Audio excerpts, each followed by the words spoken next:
os parafusos estão dentro da caixa, sendo que vai pega, cuidado para ele não enrolar.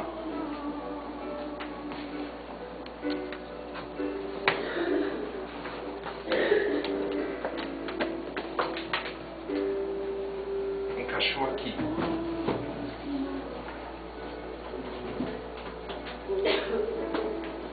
Bem, um parafuso aqui.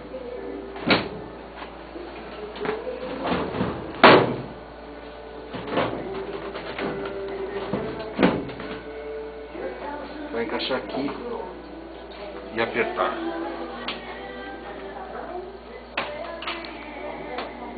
Vai ver que tem que segurar um pouquinho por causa do furo. Prendeu esse. Sem apertar. Coloca um aqui atrás. Que vem outro parafuso. Você vai ver o furo livre encaixado.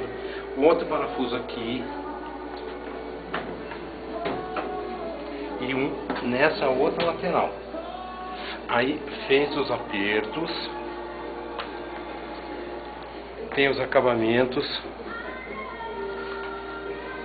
se eu não me engano,